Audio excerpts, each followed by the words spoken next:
దేవునికి కృతజ్ఞతాస్తుతులు చెల్లించడం. కృతజ్ఞత అనేది మన జీవితాలకు పునాది. మనం ఉదయం లేచినప్పుడు, సూర్యుడు ప్రకాశించినప్పుడు, మనకు ఆహారం, ఆశ్రయం లభించినప్పుడు మరియు మనల్ని ప్రేమించే వ్యక్తులు మన చుట్టూ ఉన్నప్పుడు ఇవన్నీ మనం అంగీకరించే బహుమతులు. దేవుడు మనకిచ్చిన వాటన్నింటికీ మనం ఎంత తరచుగా ధన్యవాదాలు చెప్తాము.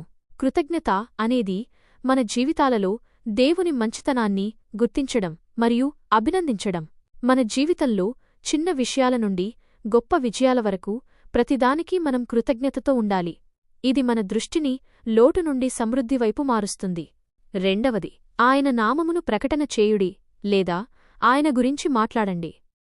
దేవుడు గొప్పవాడు, ప్రేమగలవాడు మరియు కరుణామయుడు. ఈ ప్రపంచంలో మనం కష్టాలను, నొప్పిని చూసినప్పటికీ దేవుడు అస్సలు మారడు. ఆయన తన గొప్ప ప్రేమను, శక్తిని చూపించే అనేక మార్గాలు ఉన్నాయి. ఇతరులతో మన అనుభవాలను పంచుకోవడం ద్వారా, మన జీవితాలలో ఆయన చేసిన మంచి పనులను గురించి చెప్పడం ద్వారా మనం ఆయన గురించి మాట్లాడవచ్చు. మన ప్రవర్తన మరియు మన చర్యలు ఆయన నామానికి ప్రతిబింబంగా ఉండాలి.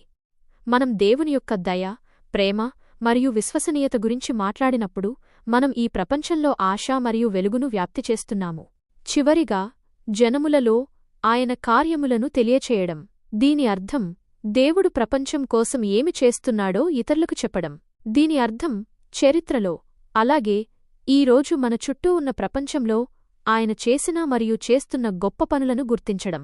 మీరు ఒకరి కష్టాల్లో సహాయం చేసినప్పుడు, మీరు ప్రేమను చూపించినప్పుడు, మీరు న్యాయం కోసం నిలబడినప్పుడు దేవుని కార్యాలు మీ ద్వారా జరుగుతున్నాయి.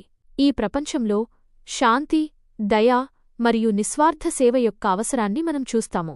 ఈ అవసరాలను తీర్చడానికి మనం ప్రయత్నించినప్పుడు మనం ప్రపంచంలో దేవుని చేతిని చూపిస్తున్నాము. కాబట్టి మనం ఈరోజు ఇక్కడి నుండి వెళ్లేటప్పుడు ఈ 3 విషయాలను గుర్తుంచుకుందాం. 1. కృతజ్ఞతతో ఉండండి. 2. ఆయన గురించి మాట్లాడండి. 3. ప్రపంచానికి ఆయన కార్యములను చూపించండి. మన మాటల ద్వారా మరియు చేతల ద్వారా, మన జీవితాల ద్వారా దేవుని మహిమను చాటుదాం. ఆమేన్.